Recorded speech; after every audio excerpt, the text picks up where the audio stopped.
అదే పక్కన లోకేష్ ఏం మాట్లాడాడు? ఒక్క టీఎంసీ కోసం యుద్ధాలు కూడా జరిగినాయని చెప్పేసి. మరి వాళ్ళే మాట్లాడుతున్నారు కదా.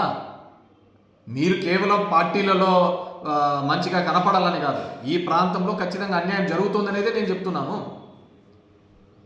ఇదే శ్రీకాకుళంలో జరిగితే అక్కడ ఉన్న వాళ్ళు అక్కడ ఆ ప్రాంతంలో ఉన్న వాళ్ళు ఊరుకుంటారా?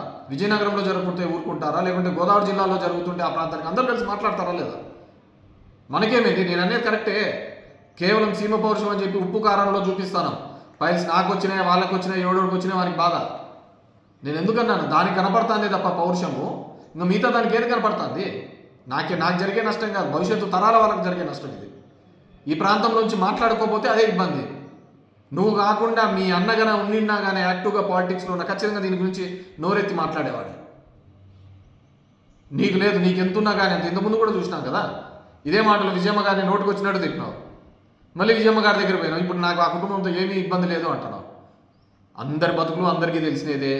నువ్వు వ్యక్తిగతంగా మాట్లాడుతున్నావు. అవును, దట్స్ మై ఫ్యామిలీ, నేను మా భార్య నా పిల్లలు ఎక్కడికి వెళ్ళాలంటే అక్కడికి వెళ్తా అంటాము. నువ్వు నీ కొడుకు వెళ్తుంటారు. మన డ్యాన్స్ ప్రోగ్రామ్ పెట్టారు కదా, డ్యాన్సులు కూడా చేశారు కదా. దాన్ని నేనేమని అంటారా? మా విఘ్నత అది. చదువుకుంటే వయసు వస్తే సరిపోదు కదా ఏ దానికైనా.